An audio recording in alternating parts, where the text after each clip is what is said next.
Ochako Pa. Even through my closed eyelids, the morning light still blinded me.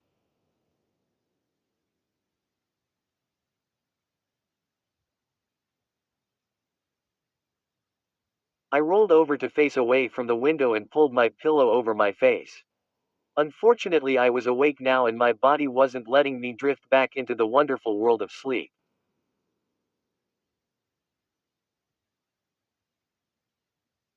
The birds chirping outside weren't helping either. I yawned and grabbed my flip phone that was charging on the bed next to me and look at the time. 10:37 a.m. I sit up at incredible speed wondering how I slept in so late and why my alarm didn't go off until I realized it was Saturday.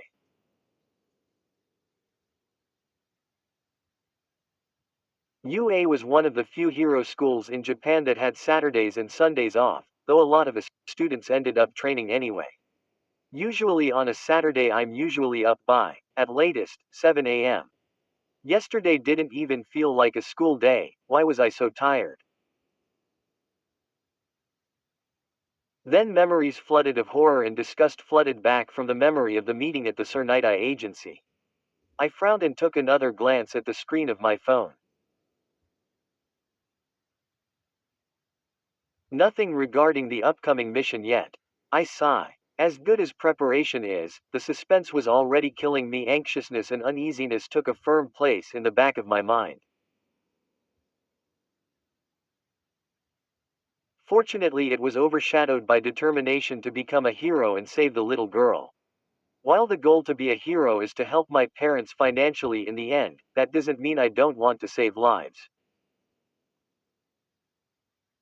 Everyone who needs help deserves a hero, and I want to become one of those heroes who help those in need whenever they can, to save as many people as possible. I sound like a certain someone, I thought to myself as I checked my phone. While there was no message from the Night Eye agency, there was a text message from that certain someone. Deku. Hey Ochako, thank you for last night. Our talk made me feel a lot better. I will save Eri no matter what. 5:45 a.m. Last night. What happened last night? After the meeting suddenly I felt my face burn. I dropped my phone and put my hands to my cheeks. Of course, I followed Deku because he was feeling down. I followed him to the beach and he was sad, so I walked over to him and OMG was I in his lap. I mean in the circumstances it wasn't too bad, if anything it was great, but did I overdo it? Does he think I'm weird? Of course I'm weird. I heard a thud and a sharp pain on the top of my head. I opened my eyes that I didn't remember closing, to see I had floated myself to the roof of my dorm. I rub my head and feel my eyes water from the pain. I took a breath and let my body float to where my entire backside was on the roof. The entirety of my body just floating there. You would think I was stuck to the roof as I stare at my bed. More specifically, the phone on my bed, still open to the message Deku had sent me. He feels better. Even if it's not all the way. I helped Deku. Since the first time these feelings had arrived for him, I finally took a chance and followed them. I let them guide me and it led to, considerably, a great night. He even called me my first name in the text. I guess I have to follow my feelings from now on.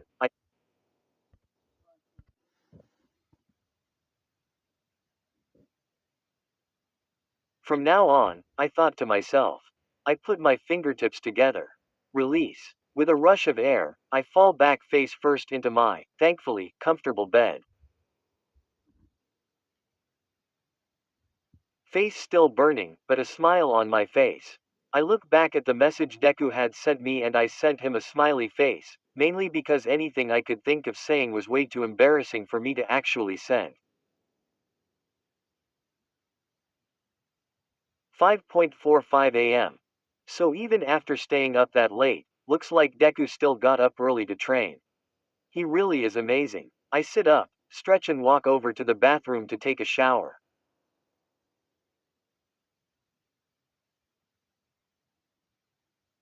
Though I may have helped Deku last night, I learned a bit about him I was determined to unpack. Promoted stories.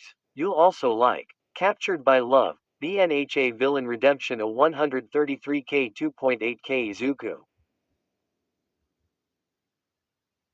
Midoriya has never felt more confused.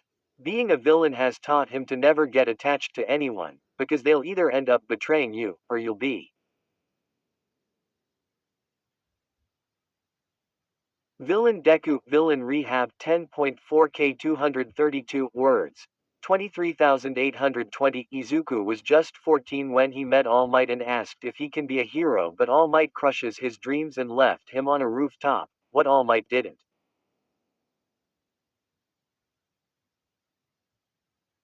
New rewrite. Symbol of Hope Izuku X Hair. 498k 8.5k formerly named Weapon of a True Hero. This is the old version. The new rewrite can be found in Archive of Our Own, under a new name. Red Halo heroes today are corrupted by falling, depressed Deku fanfic complete 70.8k 1.3 kever. Since Izuku Midoriya joined UA High School and settled in, he knew that the League of Villains were after him and his quirk, one for all. However, when the time C. The Black Lady of the Night 1.4k11a. Vigilante hero was out one night and saw a person fighting a whole group of villains all by themselves, but the problem is that they're badly injured and no one knows.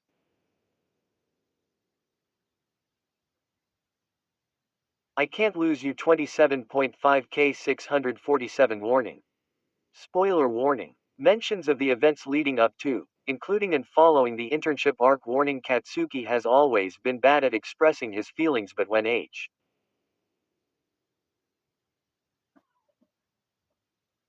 Dreamscape Reader X Midoriya X Bakugo Todoroki 337k 9.4kyn has been trapped for most of her life, used as a tool for others' gain. Her quirk was fabricated to be used as the perfect weapon, a weapon to help in stealing other. Deku had some kind of childhood, one he hasn't talked about to me or Iida. I want him to talk to me about it so I can understand him better. Get to know him a bit more. I undress and turn the shower water to warm. I step in and let the water fall over my face and body. I need a plan for tonight. I walk downstairs to the main living room, still yawning a bit from the lack of sleep due to last night.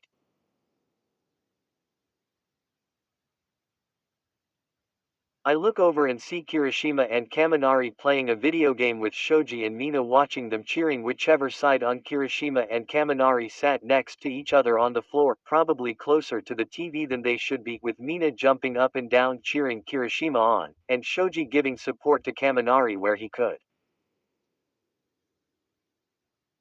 Jiro sat on the couch with Momo, going through schoolwork, though she was giving casual glances at the TV, smiling when Kaminari would make a good move on the game.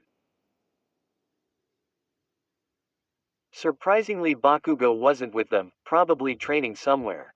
While he wasn't the happiest to be around, I do commend him for being diligent with his training. He does his best to stay ahead, debatably, of Deku. While I hate how mean Bakugo is to Deku, I do understand and respect the rivalry.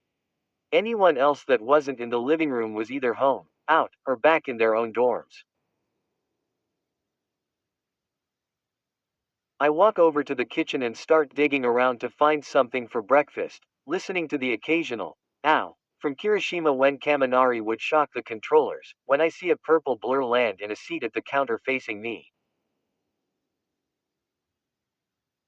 Sue. I braced myself. I was preparing myself for this. Of course, Mina of everyone would notice that me and Deku didn't arrive back together last night. Unfortunately, I didn't take the time before coming downstairs to think of an excuse. What happened yesterday? You guys were gone and went together as a group. You guys came back looking pretty upset. Mina said with a nosy look in her eye. While I did a small breath of relief, This still wasn't the best conversation starter Mina could have used. You know she can't talk about it, Ashido, none of us can. Kirishima called over without looking away from the TV screen. You and Bakugo have been bugging us about it all morning, it's secret. But I wanna know. Mina yelled over the game and looked back at me while she was using her usual cheery and, unfortunately whiny, personality as a cover-up. I could see the slight worry in her eye. I give her a tired smile. I can't tell you, Mina. But I promise, you have nothing to worry about. Mine looks at me, letting a bit more of the worry show in her black and gold eyes before resting her chin in her hands. Fine, she states with a sigh.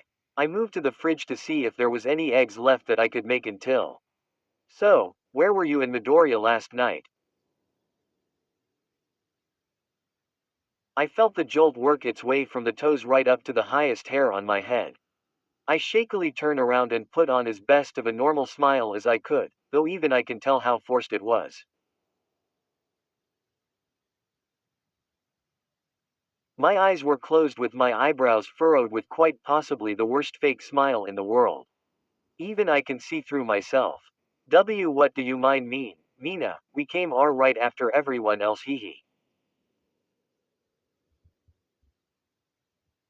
I blew it, yay, you're not fooling me, or her either.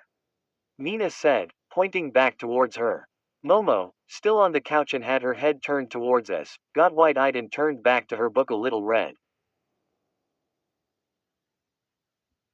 Thank the gods Jiro wasn't paying attention. I grab a quick piece of bread and shove it in my mouth and grab Mina by the arm. I pull her with me and grab Momo by the arm as well. With a squeak from Momo, and a surprised look from Jiro who turned her attention back to us from the movement, I dragged the two back to my room at a more than needed speed. I drag them into my room and slam the door behind me. I walk around them, grab a pillow of my bed and sit on the floor against the bed, pushing the pillow into my face. I'll tell you, but it has to stay between us. I say through the pillow. Mina and Momo gave a squeal, Mina's louder than Momo's, and the crouch on the floor next to me. I sigh and take the pillow away from my face. Without telling them the contents of the meeting, I tell them what happened between me and Deku last night.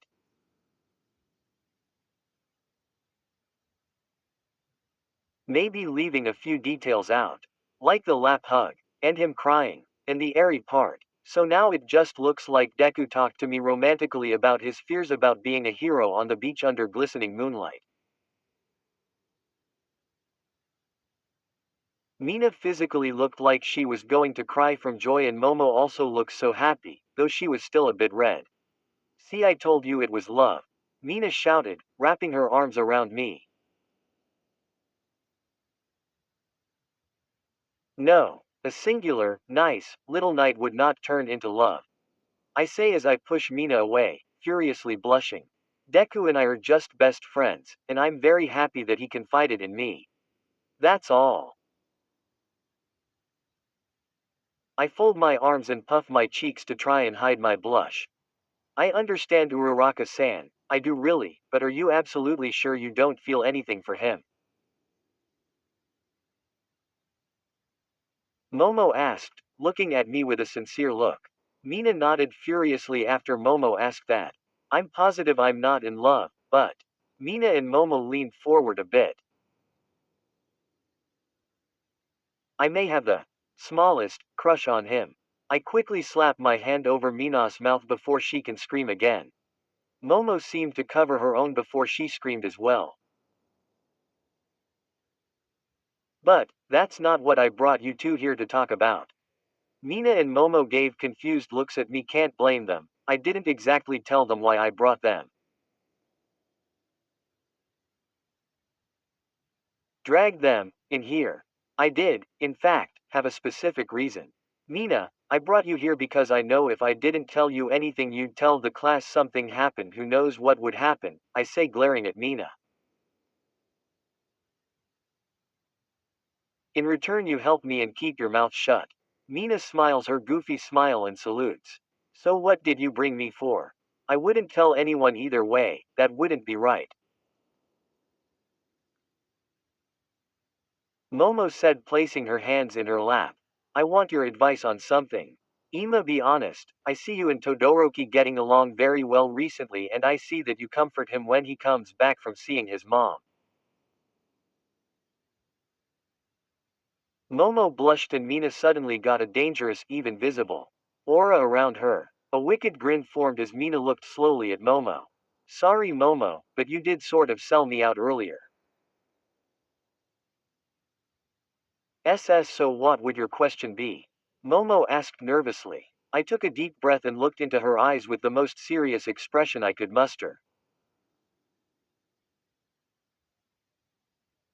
Past all the embarrassment, how do you comfort him when he talks about personal issues in private?